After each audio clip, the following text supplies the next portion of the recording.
Is this the quality of God? I thirst. A weary God. Inverted commas, God. Jesus, therefore, being wearied, got tired, fatigued with this journey, sat thus on the well. John chapter 4 verse 6. A sorrowing God, in inverted commas, God. And he began to be sorrowful and very heavy. Matthew chapter 26 verse 37. Then said he unto them, my soul is exceeding sorrowful even unto death. Matthew chapter 26 verse 38. A groaning God, we had dealt with it already.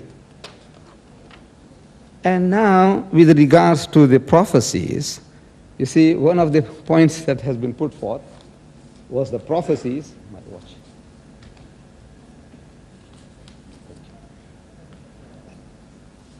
One of the points was the prophecies.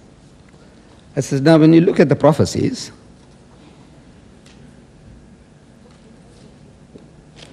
hopefully everybody is waiting for Jesus. Anytime now. The Jehovah's Witnesses, the masterful technique they have. You know, they don't build churches, they don't build schools, no hospitals, no orphanages, nothing.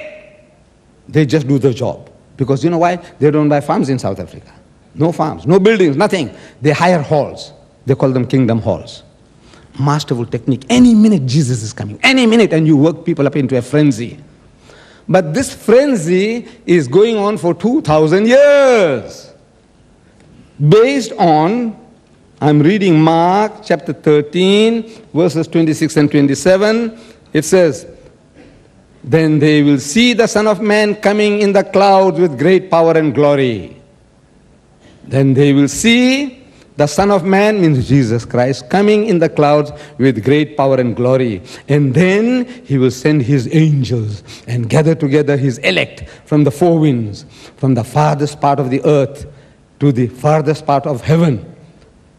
Assuredly, verse 30, I say to you, this generation, the generation is talking to, this generation will by no means pass away till all these things take place.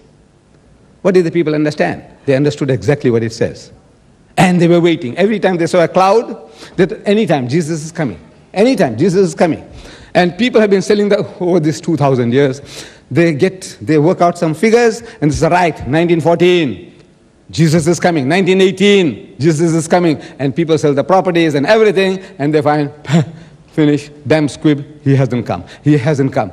2,000 years have gone. Because the misunderstanding was given. Any time now, any moment, heaven and earth will pass away, but my words will by no means pass away.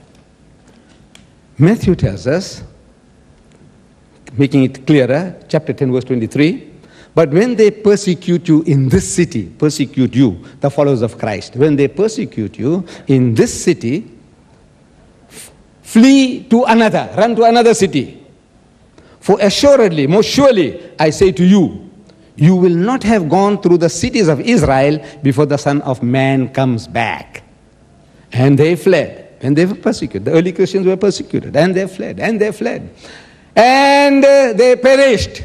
2,000 years have gone, false hopes, anytime. And they went, and they believed that before we can run out of Sweden, we go from here to Gothenburg, and from Gothenburg to where, and Jesus will be there. And people went through all the cities, and they died, and the bones have rotted in the grave. But he has not come yet. But the emotionalism is there. You can be worked up into a frenzy to sell your properties, divorce your wife and children, and go out into the wilderness. It can be done.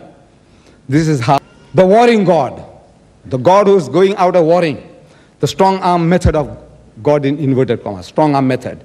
And he went into the temple and began to cast out them that sold therein and them that bought.